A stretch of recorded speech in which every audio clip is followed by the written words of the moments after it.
Halo guys, hari ini kita masuk tentang gerak harmonik sederhana. Pengertian gerak harmonik sederhana. Gerak yang terjadi secara berulang dalam selang waktu yang sama disebut gerak periodik. Karena gerak ini terjadi secara teratur, maka disebut juga sebagai gerak harmonik atau harmonis. Gerak partikel secara periodik pada lintasan yang sama disebut gerak osilasi atau getaran. Contoh benda yang berosilasi pada ujung pegas, osilasi dawai, roda keseimbangan, arloji, dan atom dalam molekul. Gerak bolak-balik benda yang bergetar terjadi tidak tepat sama karena pengaruh gaya gesekan. Ketika kita memainkan gitar, senar gitar tersebut akan berhenti bergetar apabila kita menghentikan petikan. Demikian juga bandul yang berhenti berayun jika tidak digerakkan secara berulang. Hal ini disebabkan karena adanya gaya gesekan atau gaya gesek udara. Gaya gesekan menyebabkan benda-benda tersebut berhenti berosilasi. Jenis getaran seperti ini disebut getaran harmonik teredam.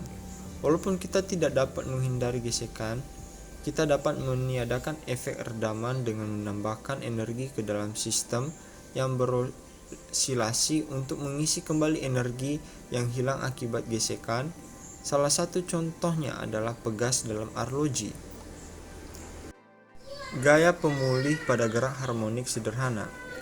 Gaya pemulih pada pegas dengan rumus F sama dengan KY dalam notasi saklar, atau F vektor sama dengan negatif K I vektor dalam notasi vektor, dengan K yaitu konstanta pegas dengan satuan Newton per meter dan Y simpangan dengan satuan meter. Gaya pemulih pada ayunan bandul sederhana dengan rumus F sama dengan mg sin theta, dengan m yaitu massa benda dengan satuan kilogram dan g yaitu percepatan gravitasi dengan satuan meter per second. Periode dan frekuensi. Periode adalah waktu yang diperlukan untuk melakukan satu kali gerak bolak-balik. Sedangkan frekuensi adalah banyaknya getaran yang dilakukan dalam waktu 1 detik. Secara matematis, F sama dengan 1 per T atau T sama dengan 1 per F. Untuk pegas yang memiliki konstanta pegas K yang bergetar karena adanya beban bermassa M, periode getarnya adalah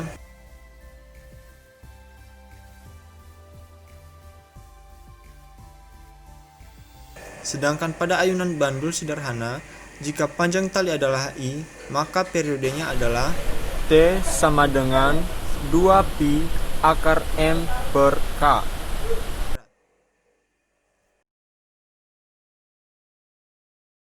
Kita masuk ke contoh soal. 2pi Sebuah beban I bermassa per G. 250 gram digantung dengan sebuah pegas yang memiliki konstanta 100 Newton per meter.